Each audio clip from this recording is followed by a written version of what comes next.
Today, we are pulling back the curtain on one of the most complex and misunderstood signs of the Zodiac. We're here to explore the 21 reasons why the universe, why God, why the divine source of all things absolutely adores Virgos. You see, the world has labeled Virgo with a single simplistic word, perfectionist. But that is like calling the ocean wet.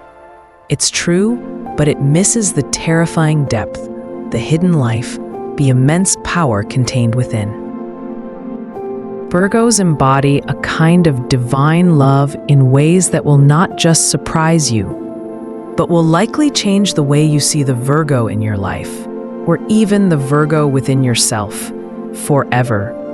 And I will make you a promise right now. You will not want to miss reason number 3. It is a revelation that explains everything you need to know about the Virgo heart. Why am I so certain about this? My name is Anya Sage, and I've dedicated my life to translating the ancient language of the stars into a modern guide for self-understanding.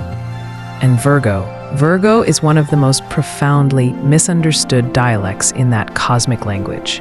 It's a language of action, of integrity, and of a love so deep it demands a perfect vessel. Before we dive into the deep end, I have a question for you, and it's the central theme of our discussion today. What is the real difference between being a perfectionist and being divinely cherished? Let's find out together.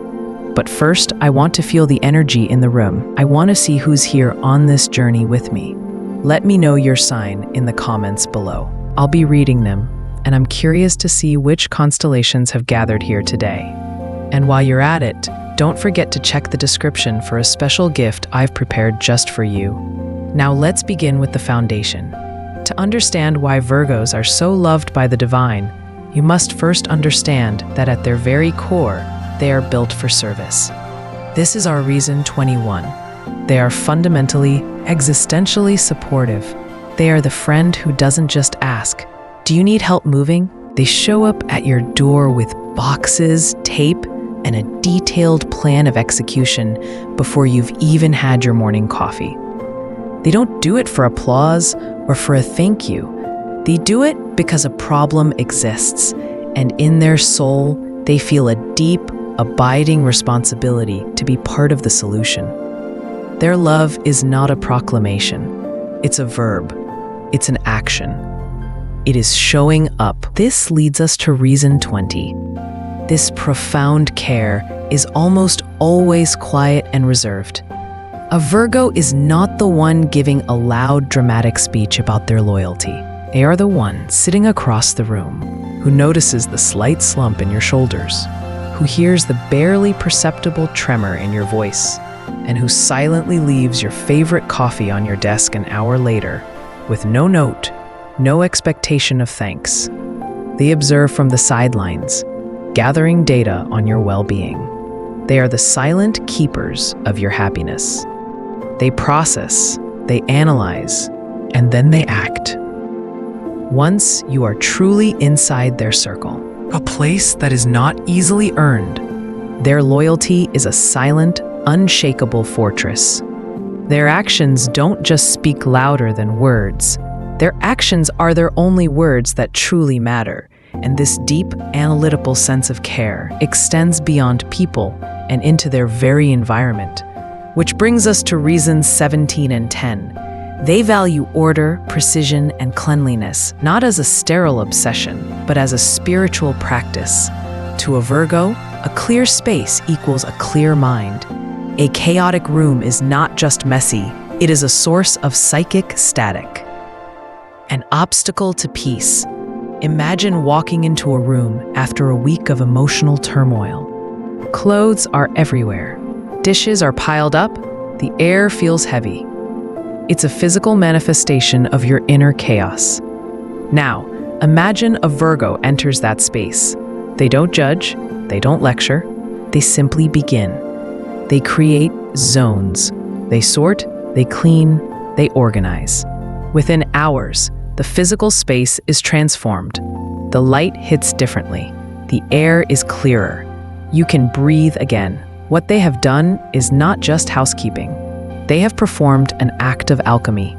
They have taken external chaos and transformed it into a sanctuary, creating the physical conditions for you to find your own inner peace.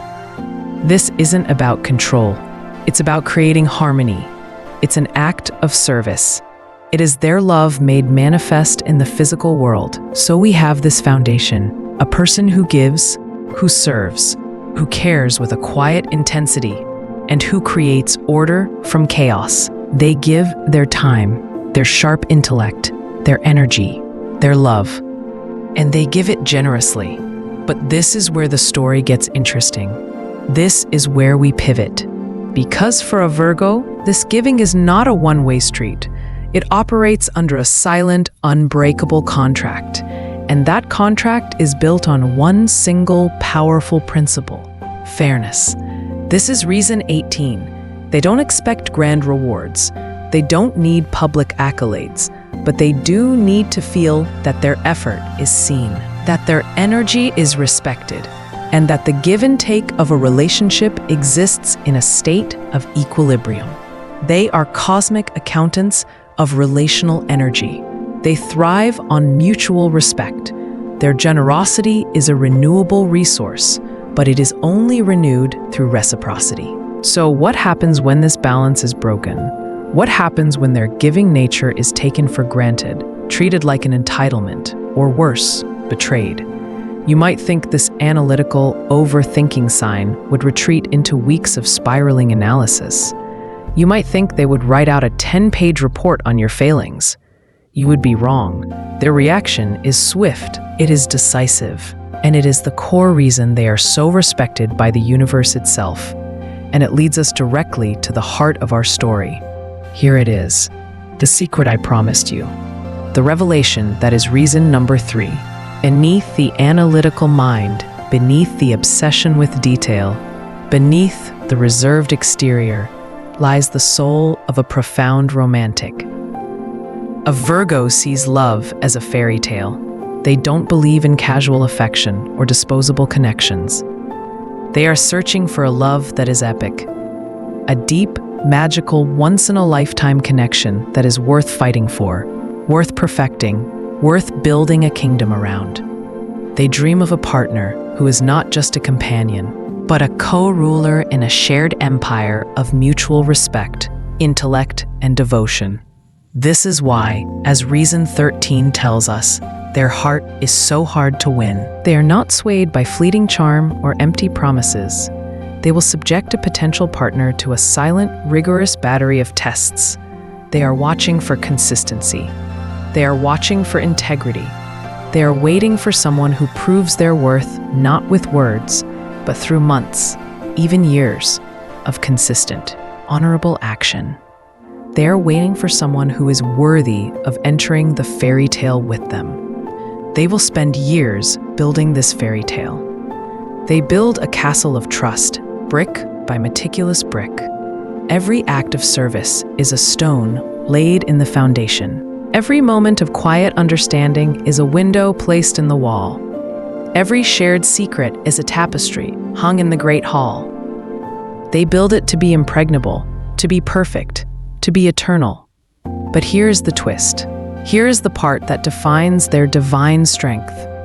If you dynamite that foundation with betrayal, if you shatter that trust with deceit, if you prove that the fairy tale was in fact a lie, they do not cry over the rubble. They do not try to rebuild from the ashes. The story ends instantly. This is reason number 5, and it is their most powerful act of self-love. They walk away from betrayal without hesitation. The moment the betrayal is confirmed, the emotional part of their brain, the part that wrote the fairy tale, goes offline. A different system takes over. It is a cold, pure, survival-based logic. The analysis is simple. The investment is a total loss. The foundation is corrupt. To remain here is to disrespect the builder. To stay is to agree that you are worth less than the castle you built. And so, they turn. They walk away. They will feel the hurt, deeply. but they will feel it while they are walking. They will not give the betrayer the satisfaction of watching them crumble. They do not do it for revenge. They do not do it to prove a point. They do it for self-preservation. It is the ultimate act of quality control applied to their own soul. They are saying with every silent step away from the wreckage, "I love myself more than I love the fantasy you destroyed." This iron will, this absolute refusal to accept disrespect, is a trait so rare and so powerful that the universe itself cannot help but stand in awe. After all of that intensity, all that talk of iron wills and shattered fairy tales, you'd think Virgos are just serious, intense creatures all the time, right? Wrong. For those who are patient enough to earn their trust, for those who get to see behind the analytical curtain, they are gifted with a delightful surprise. And that is reason number 8.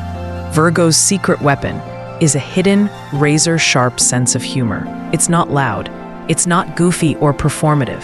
It is a dry, intelligent, observational wit that emerges when you least expect it. It's the quiet comment whispered in your ear during a boring meeting that makes you struggle not to burst out laughing. It's the single, perfectly timed, sarcastic observation about a movie that is more brilliant than the film itself. This humor is a direct product of their brilliant, observant mind. They see the absurd details that everyone else misses, and they have the intellectual horsepower to turn that observation into a perfectly crafted joke. It's a sign that they are comfortable. It's a sign that they trust you, and it is a delightful, surprising flash of light that makes them even more cherished. So, as we bring our journey to a close, what have we learned? We've learned that Virgo is not one thing. They are not just a stereotype. They are a beautiful, divine, and complex balance. They are supportive, but reserved. They are adaptable in their methods, but unshakable in their principles. They are service-oriented, but demand fairness. And at their core, they are a profound romantic with an iron will of self-respect. And yes, at the end of the day, their perfectionism is unmatched. This is our final reason number 1. But now you know why. You know that it isn't a flaw. It isn't a neurosis. That perfectionism is the ultimate expression of their love. It is their desire to make their work, their world, their relationships, and themselves the absolute best they can possibly be. It is their service, their intellect, and their romantic heart all rolled into one powerful drive. It is, in its purest form, an act of divine creation. If this resonated with you, or helped you finally understand that Virgo in your life, show some love by hitting that like button, and to make sure you don't miss our next deep dive, click subscribe. It's the single best way to support this work. Finally, I'd recommend saving this video. You never know when you'll need this reminder, and content this honest can sometimes be sensitive.